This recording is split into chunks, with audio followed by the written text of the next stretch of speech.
Hey everybody, I'm Christopher Green. You're watching Greenwave TV, alternative media television. This is my review of a brand new movie in theaters now, Red Dawn by Film District. It was picked up by MGM after they went bankrupt. I'm surprised President Barack Obama just didn't hand them a bailout because, hey, aren't we supposed to reward failure in this country?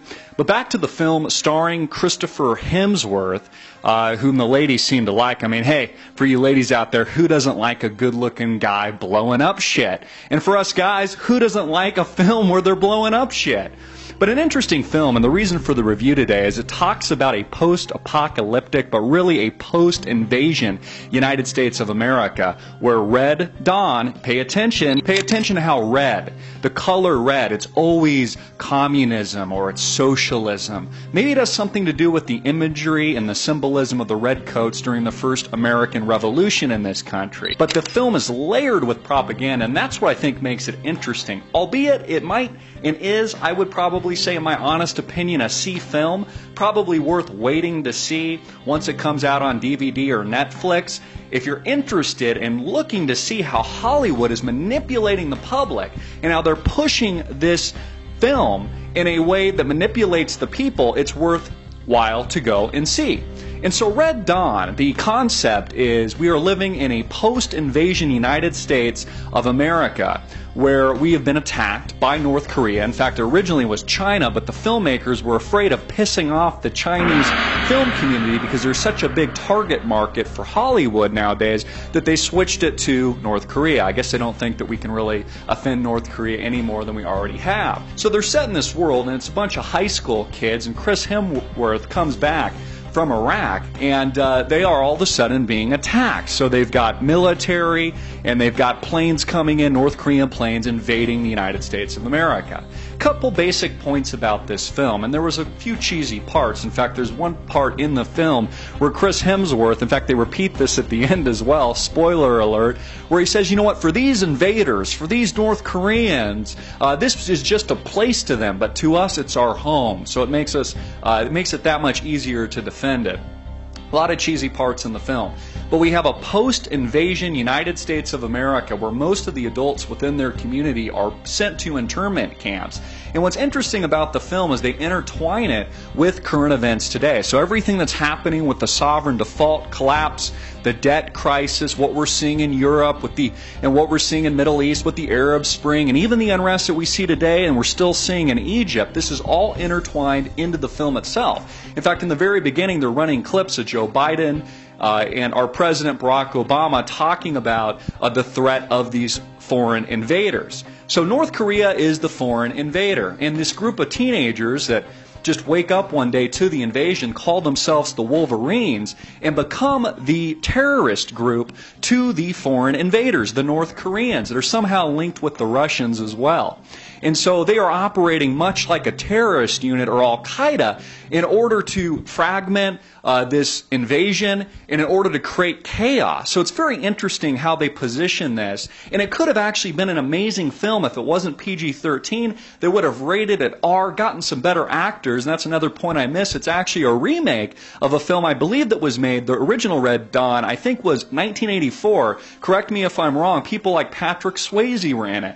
So if you consider him an A-lister, and maybe that was an A-list film back in the day, this is much more like a C film. But throughout the film itself, it's layered and sprinkled. It's like they're sprinkling propaganda everywhere. And at one point, after they've sent all the adults into internment camps, and the kids are operating from the hills and in the woods, and they're creating all this chaos to fight for their country and fight for their hometown. There's one point in the film where they specifically say that the North Koreans have invaded the U.S. so that they can get rid of corrupt Wall Street, and that they can right the wrongs of the past, of the economic collapse and the greed and corruption that is American culture today. And it's interesting how they were lining that up. It's interesting how they're making you think and propagandizing to you that anybody that thinks we need to clean up Wall Street in any way must be a part of the invasion, must be a part of the Reds, must be a part of those communists or those very evil people overtaking America, when that's anything but the truth. In fact, there's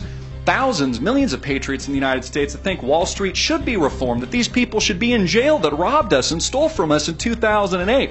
Doesn't make you not a patriot. In fact, makes you a patriot. Doesn't make you a socialist at all. Makes you a capitalist thinking the businesses should fail. Just like MGM failed, why can the big banks fail? So it's a really interesting film set in the post-invasion United States, where states like Texas and Arizona are still a part of the Free Republic, and most of the country has been invaded. How does North Korea accomplish this? Well, this is what's interesting about the film, because it plays into real life, into things that are really real risks to the United States and the globe as it stands today. And the way they pitch it in the film is that an EMP, electronic magnetic pulse, goes off, and it's some kind of new technology that North Korea controls, which is true today. In fact, it's kind of like the new A-bomb. If we had the Cold War era where we were very afraid who would possess atomic weapons and nuclear weapons, the ones that we dropped on Nagasaki and Hiroshima to show the United States military might, really when the war was already over, but it was a show of force, so we decided to kill people anyways. Now we're dealing with a new technology, electronic magnetic pulse, or EMP technology, that can shut down the grid, shut down all of our cell phones, all of our devices, all of our iPads, much like the one I'm showing you in this screen. And so it's kind of funny in the film because they're actually still using devices and cell phones to take pictures and do reconnaissance and that kind of thing, which wouldn't work in real life if this happened.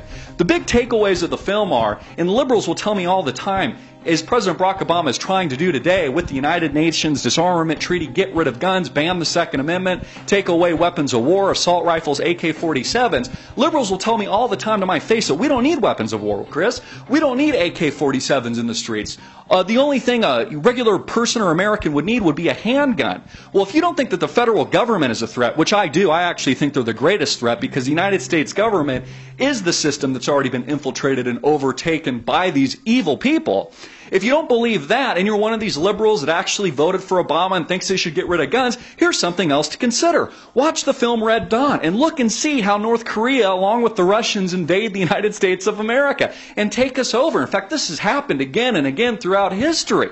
And so if you don't want AK-47s and high-powered weapons for the sake of you don't think you need it to protect yourself from your own government, how about foreign invaders? And you see, the film does an excellent job of portraying this and showing this to the American people.